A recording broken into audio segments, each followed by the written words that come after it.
From San Francisco, it's theCUBE. Covering Accenture Tech Vision 2020. Brought to you by Accenture.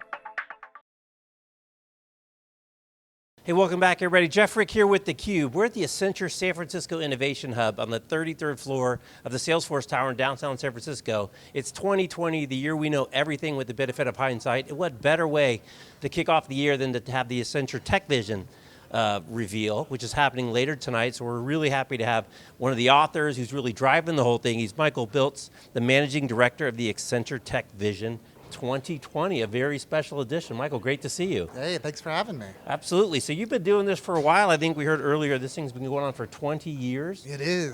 You've been involved for at least the last 8.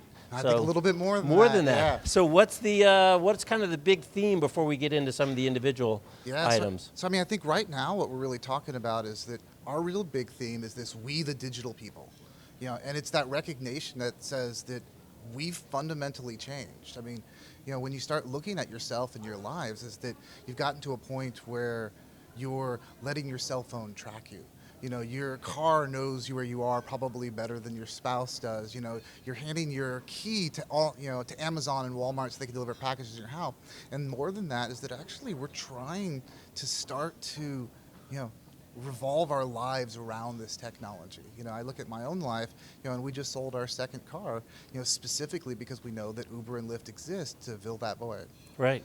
Well, you don't have to look much further than phone numbers. How many people remember anybody's phone number anymore, right? Because you don't really have to. And I think it's the 15th anniversary of Google Maps this year. And to think of a world without Google Maps, without that kind of instant access to knowledge is really hard to even fathom. But as you said, we're making trade-offs when we use all these services. And now some of the costs of those things are being maybe more exposed, maybe more acute or in your face. I don't know, what would you say? I mean, I think what's happening now is that what we're realizing is that it's changed our relationship with companies, is that suddenly we've actually brought them into our lives. And on one hand, they're offering and have the ability to offer services that you could never really do before, but on the other hand is that if I'm going to let somebody in my life, suddenly they don't have to provide me value in this is useful, is that they actually people are expecting them to retain their values too. So how they protect your data, what they're good for the community, for the environment, for society, whether it's sustainable or not, is that suddenly, whereas people used to only care about what the product you're getting, now how it's built and how your company is being run is starting, to become important too. Right. Well, it's funny because you used to talk about, kind of triple bottom line, shareholders, customers, and your employees, and you talked about really kind of this fourth line, which is the community and really being involved in the community. People care. Suddenly you go to conferences where we spend a lot of time and all the utensils are now compostable and the forks are compostable and a lot of the individual packaging stuff is going away. So people do care. They do, and there's a fourth and a fifth that says your community cares, but it's also your partners do too, is that you can't I'm going to say downgrade, the idea that your B2B folks care, is that suddenly we're finding ourselves tied to these other companies, and not just in a supply chain, but from everything. And so you're not in this alone in terms of how you're delivering these things, but now it's becoming a matter that says well man, if my partners are going to get pummeled because they're not doing the right thing or they don't have that broad scope, that's going to reflect on me too. And so now you're suddenly in this interesting position where all of the things that we suspected were going to happen around digital connecting everybody is just starting to, and I think that's going to have a lot of positive effects. Yeah, so one of the things you talked about earlier today, in an earlier presentation, was kind of the shift from kind of buyer and seller and consumer to provider and collaborator, really kind of reflecting a very different kind of a relationship between the parties as opposed to kind of this one-shot transactional relationship. No, and that's right, and it doesn't matter who you're talking about. Is that, if you're hiring folks, for skills that you're assuming that they're going to learn, that's going to be different in 3 years and 5 years, you're essentially partnering with them in order to take all of you on a journey. When you start talking about, governments, is that you're now partnering with regulators. You look at companies like Tesla, who are working on, regulations for electric cars. They're working on, regulations around, battery technology, and you see that this go-it-alone approach isn't what you're doing, rather it's becoming much more holistic. Right. So we're in the Innovation Hub, and I think number 5 of the 5 is really about innovation DNA, and you guys are driving innovation. And rest in peace, Clayton Christensen passed away, Innovator's Dilemma, my all-time favorite book. But the thing I love about that book is that smart people making sound decisions based on business logic and taking care of existing customers will always miss this continuous change. But you guys are really trying to help big companies be innovative. What are some of the things that they should be thinking about besides obviously engaging with Mary and the team here at the Innovation Hub? And that's the really interesting thing is that when we talked about innovation 5 or even 10 years ago, you were talking about just how do I find a new product or a new service to bring to market. And now that's the minimum stakes. Like that's what everybody's doing. And I think what we're realizing as we're seeing tech become such a big part is that we all see how it's affecting the world. And a lot of times that things are good is that there's no reason why you wouldn't look at somebody like a Lyft or Uber and say that it's had a lot of positive effects. But from the same standpoint is that you ask questions of, is it good for public transit? Is it good for city infrastructure? And those are hard questions to ask. And I think where we're really pushing now is that question that says, we've got an entire generation of not tech companies, but every company that's about to get into this innovation game. And what we want them to do is to look at this not the way that the tech folks did that says here's one service or one technology, but rather look at it holistically that says how am I actually going to implement this and what is the real effects that it's going to have on all of these different aspects. Right. Law of unintended consequences is always a good one. I remember hearing years ago this concept of curb management. I'm like, curb management, who ever thought of that? Well, drive up and down in Manhattan when they're delivering groceries, they're delivering Amazon packages and FedEx packages and Uber Eats and that's right. delivery dog food. Now, where's that stuff being staged? Now the warehouse is kind of shifted out into the public space. So you never kind of really know where these things are going to end up. No, and I'm not saying that we're going to be able to predict all of it. I think rather it's that starting point that says that, we're starting to see a big push, that says that these things need to be factored in and considered.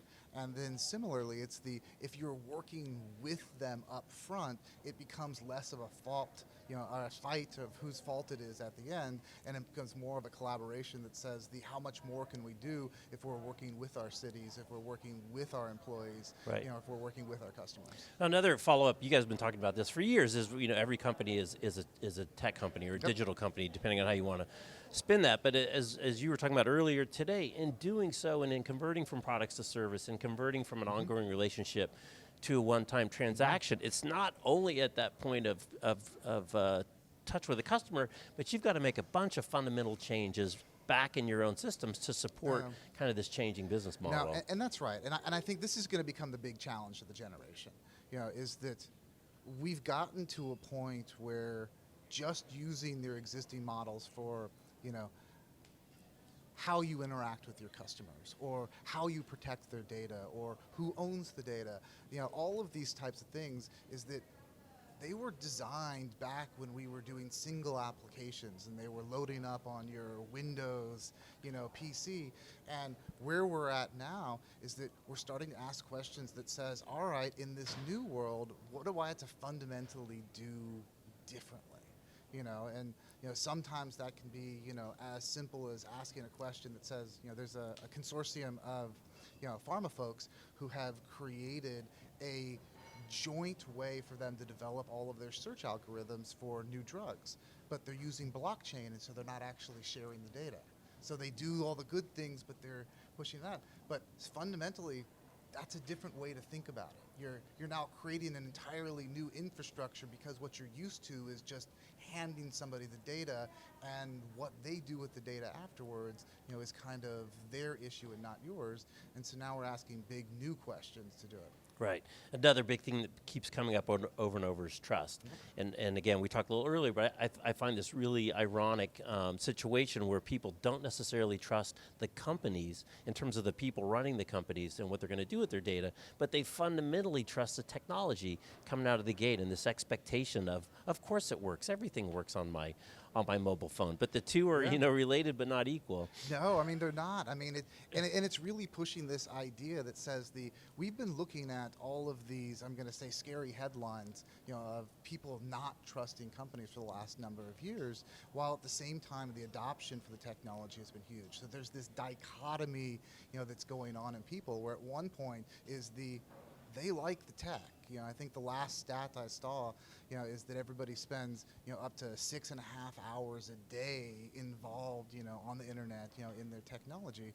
But from the same standpoint, is that they worry about who's using it and how and what it's going to be done. And I think where we're at is that interesting piece that says we're not worried about a techlash. We don't think that people are going to stop using technology. Rather, we think it's really this tech clash, that says they're not getting the value that they thought out of it, or they're seeing companies that may be using this technologies that don't share the same values that they do. And really what we think this becomes is the next opportunity for the next generations of service providers in order to fill that gap. Right, yeah, don't forget there was a Friendster and a MySpace before there was a Facebook, Yeah, there was. Nothing lasts forever. So last question before I let you go is busy night. The first one was the eye and experience, and I think the kind of the user experience doesn't get enough light as to such a defining thing that does move the market. If again, I love to pick on Uber, right? But the Uber experience compared to walking outside on a rainy day in Manhattan and hoping to hail down a cab is fundamentally different. And I would argue it's that technology put together in this user experience that defined this kind of game-changing event, as opposed to it's a bunch of APIs stitching stuff together in the back. No, that's right. And I think where we're at right now is that we're about to see the next leap beyond that. Is that most of the time when we look at the experiences that we're doing today, they're one way. Is that people assume that, I have your data, I'm trying to customize, and whether it's an ad or a buying experience or whatever, but they're pushing it as this one-way street. And when we talk about putting the eye back in experience, it's that question of the next step to really get people both more engaged as well as to, I'm going to say, improve the experience itself, means that it's going to become a partnership. So you're actually going to start looking for input back and forth, and it's sometimes it's going to be as simple as saying that ad that they're pushing out is for a product that I've already bought. Or, maybe even just tell me how you knew, that that's what I was looking for. But it's sometimes that little things, the back and forth, is how you take something from, which can be a mediocre experience, even potentially a negative one, and really turn it into something that people like. Yeah. Well, Michael, I'll let you go. I know you got a busy night. We're going to present this, and really thanks to you and the team, and congratulations for coming up with something that's a little bit more provocative than cloud's going to be big, or mobile's going to be big, or edge is going to be big. So this is great material, and thanks for having us back. Look forward to tonight. No, happy to do it, and next year we'll probably do it again. I don't know. We already know everything. It's 2020. What else is unknown? Everything's going to change. All right. Thanks again.